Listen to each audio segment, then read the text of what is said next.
పాతబస్తీ Gomati electronics షాప్లో పేలుడు ఘటనకు సంబంధించి కీలక ఆధారాలు సేకరించారు పోలీసులు. దీనికి సంబంధించిన సీసీ కెమెరా దృశ్యాలు విడుదల చేశారు. భారీ శబ్దంతో పేలుడు జరిగినట్టు స్పష్టంగా తెలుస్తోంది. ఇది బ్లాస్ట్ గానే అనుమానిస్తున్నారు. పేలుడు జరిగిన తర్వాత 100 మీటర్ల దూరంలో శకలాలు పడినట్లు గుర్తించారు.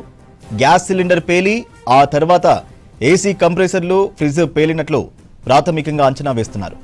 అన్ని ఆధారాలు సేకరించిన క్లూస్ టీమ్స్ సమగ్ర దర్యాప్తు చేస్తోంది. ఈ ఘటనలో కారు డ్రైవర్ అక్కడికక్కడే చనిపోగా షాపు యజమాని అగర్వాల్ చికిత్స పొందుతూ చనిపోయాడు. తీవ్రంగా గాయపడ్డ మరో వ్యక్తి వాళ్ళ హాస్పిటల్లో చనిపోయినట్టు చెప్పారు అధికారులు.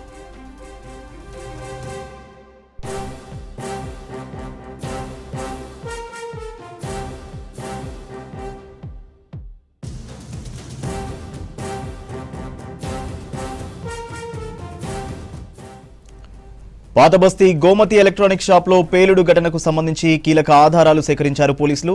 దీనికి సంబంధించి సీసీ కెమెరా విజువల్స్ విడుదల చేశారు. భారీ శబ్దంతో పేలుడు జరిగినట్టు స్పష్టంగా తెలుస్తోంది. ఇది బ్లాస్ట్ గానే అనుమానిస్తున్నారు. పేలుడు జరిగిన తర్వాత 100 మీటర్ల దూరంలో శకలాలు పడినట్టు గుర్తించారు.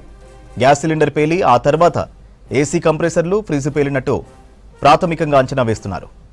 అన్ని ఆధారాలు సేకరించిన క్లూస్ టీమ్స్ సమగ్ర దర్యాప్తు చేస్తోంది. ఈ ఘటనలో కారు డ్రైవర్ అక్కడికక్కడే చనిపోగా షాపు యజమాని అగర్వాల్ చికిత్స పొందుతూ చనిపోయాడు. తీవ్రంగా గాయపడ్డ మరో వ్యక్తి ఇవాళ హాస్పిటల్లో చనిపోయినట్టు చెప్పారు అధికారులు.